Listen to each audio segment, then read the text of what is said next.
ሙሽራይቱ ያለችው እርሱ ሙሽራ ነው። የዮሐንስ ወንጌል ምዕራፍ 3 ቁጥር 29 የተከበሩ አባታችን ሊቀ አእላፍ ቆሞስ አባ ግሩም የካቴድራላችን የአብነት መምህር፣ የተከበሩ መልአከ ኃይል ቆሞስ አባ ሰርጸ ድንግል የካቴድራላችን አገልጋይ፣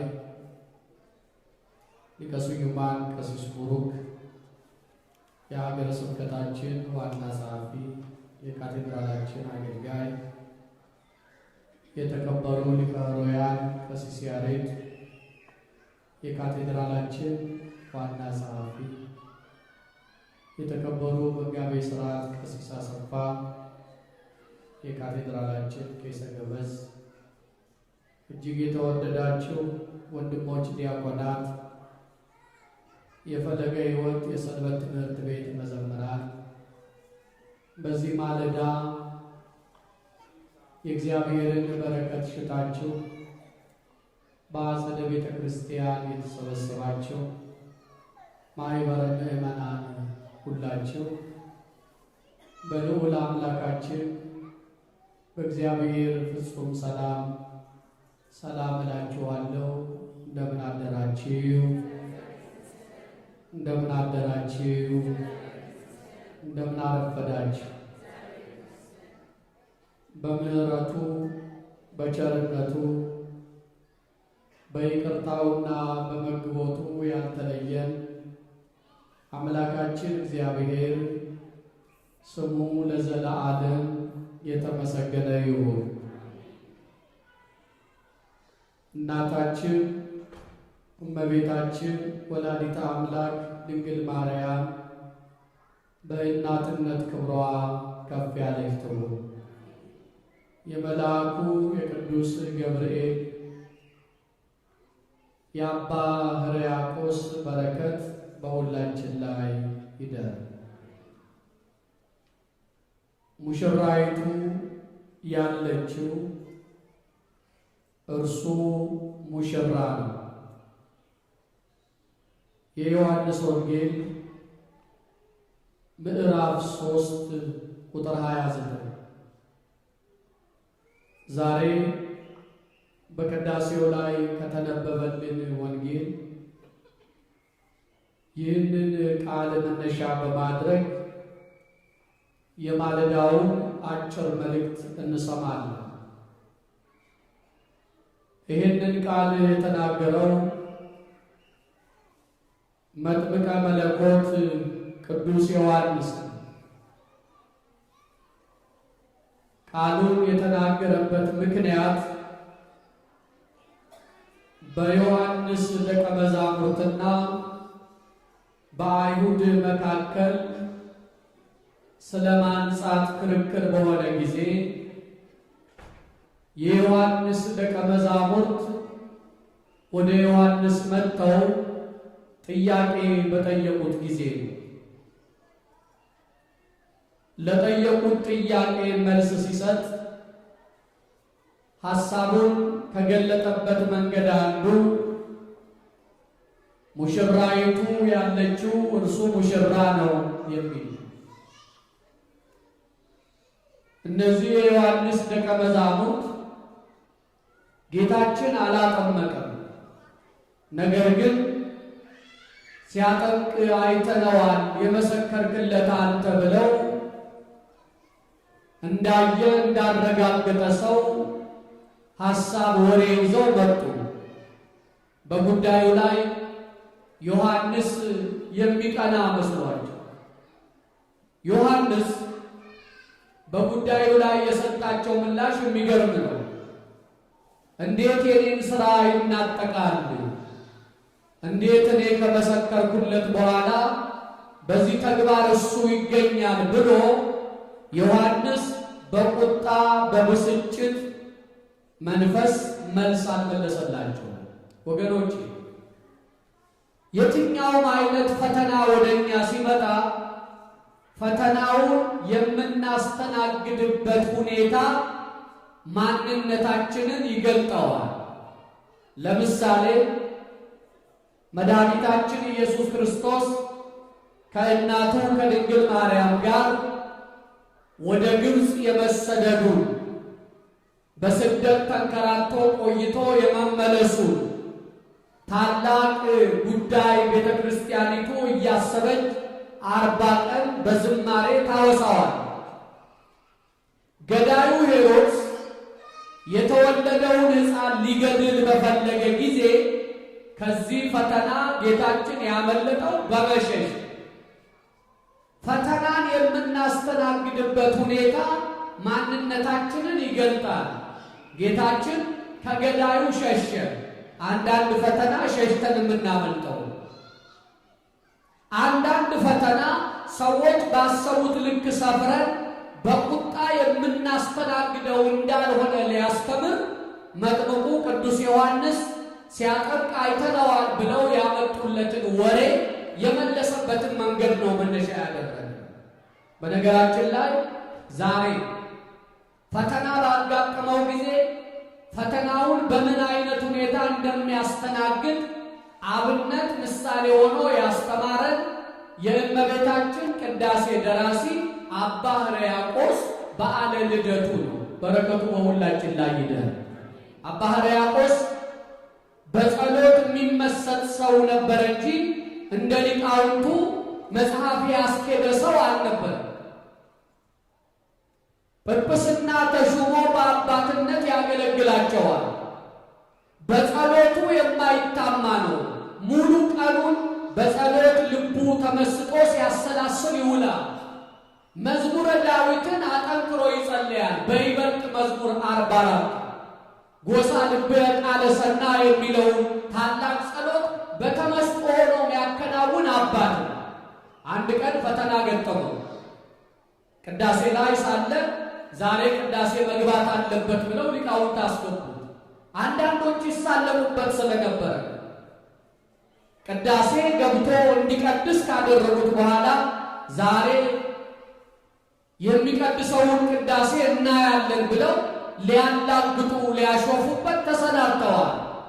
ከፍሬ ቅዳሴ ሲደርስ ዛሬ ድረስ ጸሎቱ በረከት ሆኖን ታላቁን የእመቤታችንን ምስጋና የምናመሰግንበትን ቅዳሴ ማርያምን ልቡናዬ በጎ ነገርን አወጣ ብሎ ጀምሮ እስከ መጨረሻው ድረስ በቃሉ አስኬደ።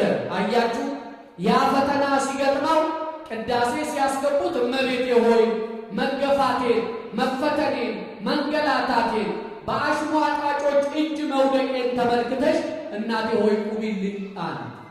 እመብርሃን ጸጋ መንፈስ ቅዱስ እንዲያድርበት አድርጋ ዛሬ ድረስ የምንመካበትን ቅዳሴ ሰጥቶናል። አያችሁ፣ የትኛውንም ፈተና የምናስተናግድበት ሁኔታ ነው ወደ መንፈሳዊ ጸጋ ከፍ የሚያደርገን። ዮሐንስ ያጠምቃል ብለው በነገሩት ጊዜ መልስ ሰጣቸው። ከሰማይ ካልተሰጠው ሰው አንዳች ሊቀበል አይችልም፣ እኔ ላንስ እርሱ ሊልቅ ይገባል የሚሉ ምላሾችን ሰጠ።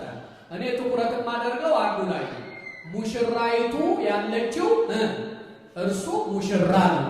እስኪ በሉ ሁላችሁ ይሄን ቃል አልሰማሁም። ይሄንን ታላቅ መልስ ሰጠ። ሙሽራ ያለው ኢየሱስ ክርስቶስን ነው። ሙሽሪት ያላት ቤተ ክርስቲያንን። ዛሬ አባቶቻችን ሌሊት እንዲዘመር ያዘዙት መዝሙር ተወድሶ መርዓትን ዘትብል ነአ ወልድ እሁየ። ያቺ ሙሽራይቱ ሙሽራዋ ና ወንድሜ ወገኔ ሆይ ወደ መስክ እንውጣ ብላ ትጠራዋለች ብለው ሲዘምሩ አድረዋል። ዛሬ ሙሽራውና ሙሽሪት የሚወሱበት ልዩ ቀን ነው። ለዚህ ነው ዲያቆናቱ አንድ ታላቅ ዝማሬ ዘምረውልናል። በዳዊት መዝሙር 127 ቁጥር 2 ላይ ነቢየ እግዚአብሔር ዳዊት የተናገረውን ታላቅ ቃል ተናግረዋል። ምን ብለው? ፍሬ ጻማ ከተሴሰይ ብፁዕ አንተ ወሰና ይለከ ቤትከ ከመ ወይን ስሙር ውስተ ጽርሐ ቤትከ። ልብ በሉ በመዝሙር 127 ቁጥር 2 ላይ የድካምህን ዋጋ ተመገብ፣ አንተ ብፁዕ ነህ መልካም ይሆንልሃል፣ ሚስትህም በቤትህ እልፍኝ እንደሚያፈራ ወይን ናት ብለው ስለ ሙሽሪት ነው የዘመሩት። ምን ማለት ነው?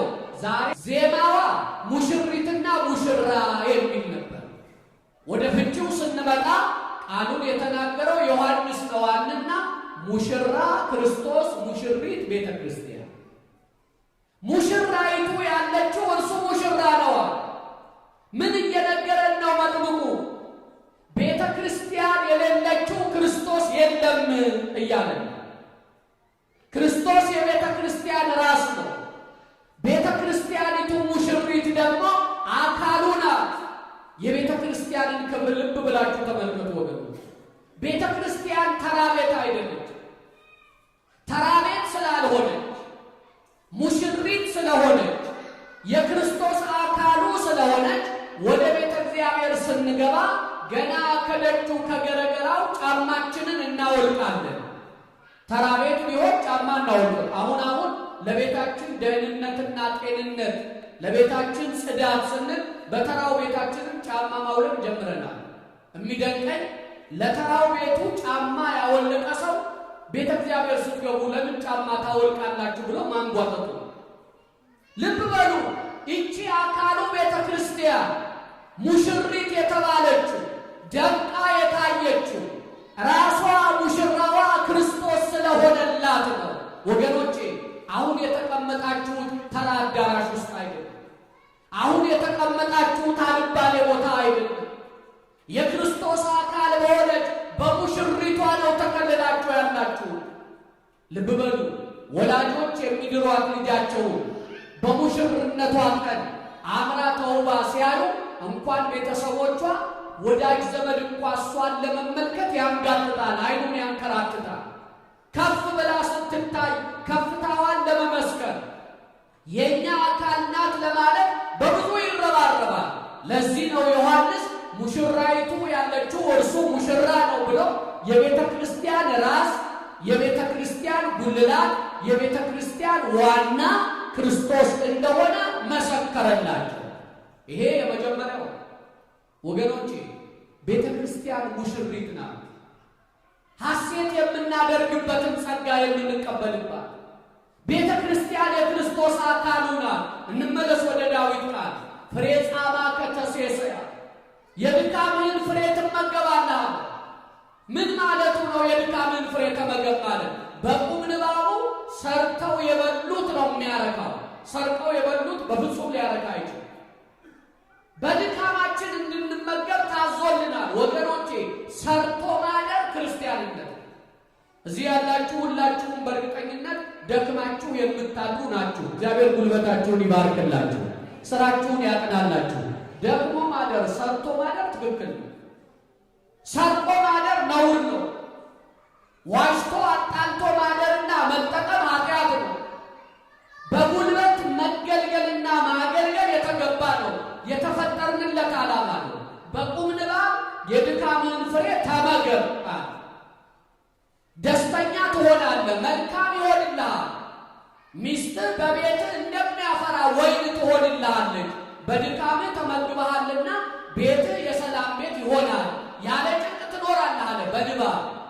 የድካምህን ፍሬ ተመገብ አለ። የድካምህን ፍሬ ሙሽሪት ከተባለች ከአካሉ ቤተ ክርስቲያን በጾም በጸሎት ተግተህ ሥጋ ወደሙ ተቀበል ማለት ነው። የድካምህን ፍሬ ተመገብ አለ። ለመቁረብ መጾም፣ መጸለይ፣ ንስሐ መግባት ይገባል አይደል? ይሄንን ነው ድካም ያለው። ድካምና የድካምህን ፍሬ ተመገብ፣ ከዚያስ መልካም ይሆንልሃል። ወገኖቼ ብዙ መልካሞች ያመለጡን በጾም በጸሎት ደክመን ስላልተመገብ። ጾም ጸሎቱ አለ፣ መትጋት መቆሙ አለ። አሁን ቅድም ለዓይን የሚያሳሱ ልጆቻችሁ ሰልፍ ይዘው የቅዱስ ሥጋው የክቡር ደሙን ጸጋ ሲካፈሉ ነበር። እሷ ያበጃችሁ ደስ የሚል ነው። ለልጆቻችሁ ያልነገራችኋቸው ነገር ግን አለ። ይሄን ጸጋ ሊካፈሉ ሲመጡ ከቤተሰብ የተማሩ ጥቂት የሰሙቱ ሥጋውን ደሙን ተቀብለው እንደ ተራ ምግብ እያዳመጡ ዘወር አይሉ፣ አፋቸውን በነጠላቸው ሸፈን አድርገው ያዋሂዱታል፣ ይወስዱታል። ተምረዋል ከቤታቸው። ጉዳዩን ያልነገራችሁ ባለዕዳ ወላጆች ሆናችሁ ባለዕዳዎቹ እናንተ እንደሆናችሁ ማሳያ የሆኑ ልጆቻችሁ የዚህን የድካም ዋጋ የሚታደልባትን ሙሽራዋ ክርስቶስ ብሉኝ ጠጡኝ ብሎ የሰጠውን ጸጋ ሲሳተፉ ተመልክተናል። ወገኖቼ ልጆቻችሁን እየላካችሁ እናንተ በሩቅ እንድትቆሙ አልተጠራችሁ። ይሄ ሙሽራይቱ ያለችው እርሱ ሙሽራ ነው ብሎ ክርስቶስ ሊልቅ እኔ ላንስ ይገባል ብሎ መሰከረ። አንዱ ነው። ሙሽሪት የተባለች በሌላ አንጻር እመቤታችን ናት። ከኔ ጋር ናችሁ? ሙሽሪት የተባለች እመቤታችን ናት። ሙሽራ የተባለ ክርስቶስ። ሙሽራይቱ ያለችው እርሱ ሙሽራ ነው አለ። እመቤታችን የሌለችበት ክርስቶስ የለም። ክርስቶስንም አንስቶ ሙሽሪቱን መዘንጋት ከቶ አይቻልም። ወገኖቼ እመቤታችንን ለምንድን ነው ከፍ ከፍ የምናደርጋት? እመቤታችንን ለምንድን ነው ብፅዕት የምንላት? እመቤታችንን ለምንድን ነው ከሌሎች ቅዱሳን አልቀን የምንጠራት?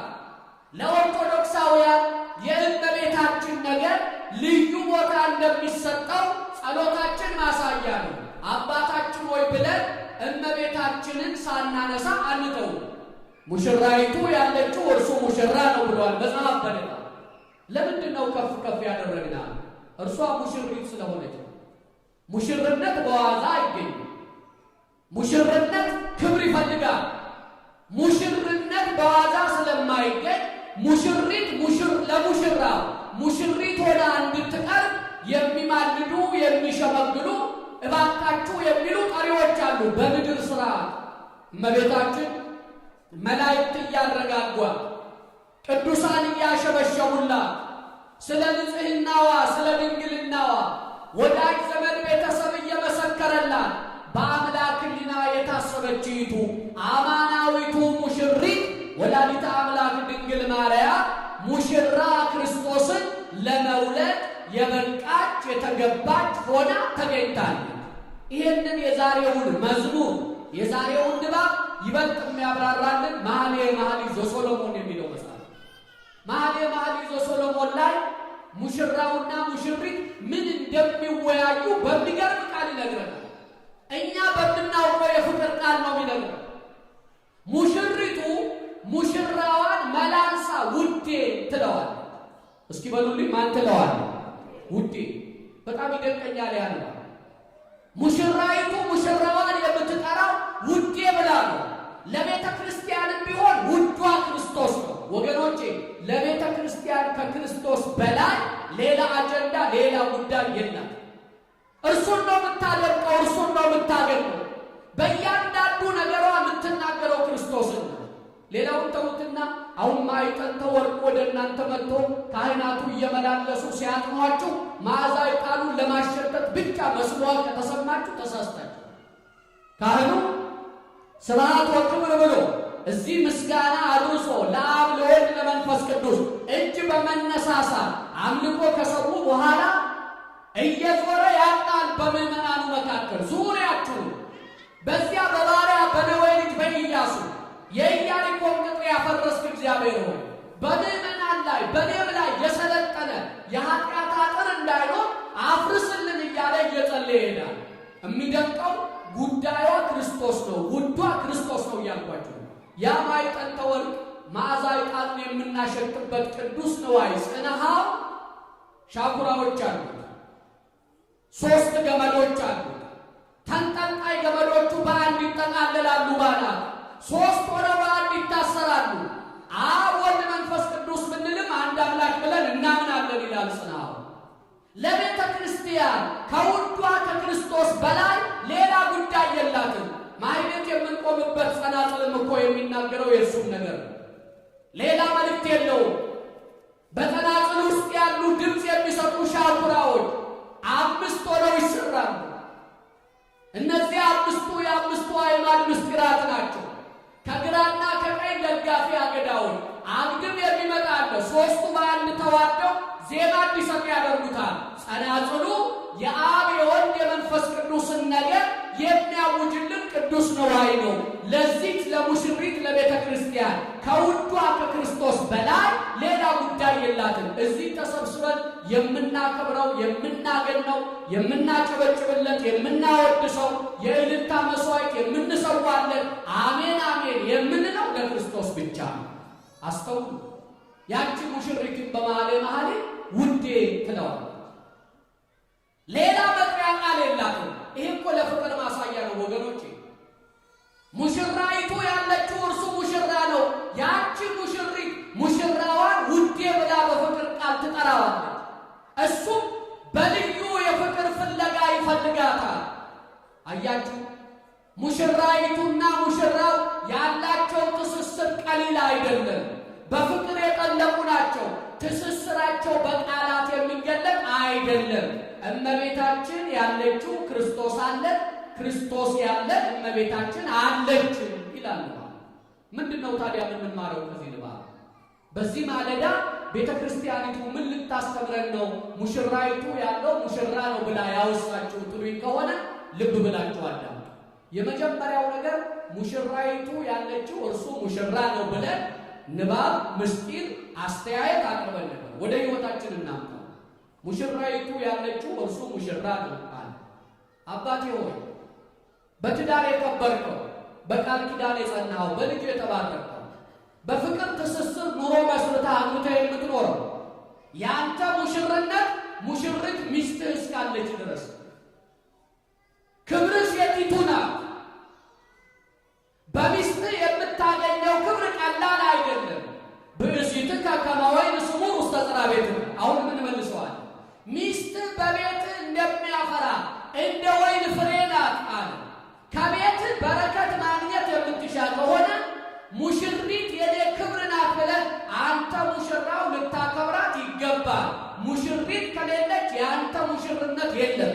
አንዳንድ ወንድሞች ሸሚዛቸው እንኳ ታጥቦ ሰው ፊት በእኩልነት የሚቀርቡት ሙሽሪት ጀግና የቤታቸው ራስና ዋልታ ሚስት ስላለቻቸው እንደሆነ ይረሳል። አፈር አይንካኝ ብለው የሚመላለሱት እቤታቸው በተሰጣቸው የሰላም ሚዛን ልክ መሆኑን ይዘነጋሉ። ወገኖቼ ቤት እየፈረሰ አደባባይ ሰላም የለም። ቤታቸው እየታወቀ አደባባይ ጸጥታ ሊኖር ከቶ አይችልም። ሙሽሪቱ ደግሞ ልብ በይ ከዛሬው ሙሽራው ባይኖርሽ አንቺ ሙሽሪት አትሆኝም። ተገናዝቦ አለው ቃል። ያንቺ የሕይወትሽ ክብር የትዳር አጋርሽ ነው። ያ አጋርሽ በሌለበት ብቻሽን አትደምቂም። መድመቂያ አካልሽ እግዚአብሔር የሰጠሽ የቤትሽ ራስ ምሰሶ ባልሽ ነው። ሙሽሪቱ ሙሽራዋን ውዴ ብላ ትጠራው ነበር ይላል። ብዙ ቤት የፍቅር ቃል ረሃብ የገባበት ዘመን ቢቆጠር ዘግናኝ ዓመት ሊጠራ ይችላል። ብዙ ቤት የፍቅር ቃል ረሃብ ገብቷል። ውዴ ውዴ አትባባሉ። በቤታችሁ ሙሽራይቱን የምታከብሩ ሙሽራውን የምታከብሪ ከሆነ ውዴ በሚል የፍቅር ቃል ልትጠራሩ ይገባል። ወገኖቼ የክርስትና ውበቱ ከቤት ይጀምራል። ቤታችን ደመና አጥልቶበት ሕይወታችን የፍቅር ረሃብ አጋጥሞት በምንም መመዘኛ አደባባያችን ሊያምር አይችልም። እባካችሁ በዛሬው ትምህርት ሚዛንነት ራሳችሁን ለኩና የፍቅር ቃል ተመጋገሩ። እቤታችሁ ባል ሆይ ለሚስትህ ለጆሮዋ የፍቅር ቃል ስጣት። ሚስት ሆይ ለባልሽ ለጆሮ የፍቅር ቃል አቀብዩ። ነገሩን አይደለም፣ ረባሹን አይደለም፣ የማያረጋጋውን አይደለም፣ ሰላም የሚሰጠውን የፍቅር ቃል ለአካልሽ አካፍዩ። ይሄ በትዳር ላለ ነው። ታዲያ የዛሬው ትምህርት ለባለ ትዳር ነው፣ ወጣቱን አይመለከትም ትሉኝ ከሆነ ወጣቶች ሙሽራይቱ ያለችው እርሱ ሙሽራ ነው ተብሏል። የእናንተ የወጣትነት ዘመን በአበባነቱ የሚቀጥለው ሙሽራነታችሁ ድምቀታችሁ የሚቀጥለው ሙሽሪት ስትኖራችሁ ነው። ያቺ ሙሽሪት ቤተ ክርስቲያን ናት ብዬ ነበር። ወጣቶች ከወጣትነት ፍላጎት ወደ ወደድከው ግባ ከሚል ገፊ ሐሳብ ከስነ ምግባር ውጪ ከሚያደርግ ጎታች ነገር ወጣትነታችሁ ለብዙ ነገር መሰረት የሚጣልበት ወቅት ነው። በዚህ አደገኛ ወቅት ላይ ወደማይገባ ገደል ዥው ብላችሁ እንዳትገቡ ሙሽሪትን የራስ ያላችሁ አሉ። ሙሽሪት ቤተ ክርስቲያን ናት። ማምለክ የምትፈልጉ ከሆነ እቺን የእሳት ዘመን መውጣት የምትፈልጉ ከሆነ በዚህች የእሳት ዘመን ተለብልባችሁ መጥፋት የማትፈልጉ ከሆነ ቤተ ክርስቲያኒቱን እናቴ ብላችሁ ተጠለሉባት። እቺ ሙሽሪት ሙሽራ ታደርጋችኋል። ቤተ ክርስቲያንን መጠለያ ያደረገ ሰው አይከስም። እንዳበበ ይኖራል፣ እንደደመቀ ይኖራል። ወገኖቼ እንኳን በሰንበት ብትችሉ በየማለዳው እየመጣችሁ ስራ ከመግባታችሁ አስቀድሞ እየመጣችሁ በሙሽሪት ቤተ ክርስቲያን ደጅ እያለቀሳችሁ ሂዱ። አትከስሙ። እንዳበባችሁ ነው የምትሉ፣ እንደደመቃችሁ ነው የምትሉ፣ ሙሽርነታችሁ እንደቆላ ነው የምትውሉ። ይሄንን ነው ዛሬ እግዚአብሔር ያስተማረ። ሙሽሪት የክርስቶስ አካል ናት። እሷን መጠለያ ስናደርግ ራስ ጉልላቷ ክርስቶስ ሕይወታችንን ይወርሰዋል። እንደሰማን ይሁንልን። ሰምቶ ከመጥፋት እግዚአብሔር ይሰውረን። የሁላችን ፍጻሜ እግዚአብሔር ያሳምርልን። ንስሐ ገብተን ቅዱስ ሥጋውን ክቡር ደሙን ተቀብለን መንግሥቱን እንድንወርስ አምላካችን ይፍቀድልን።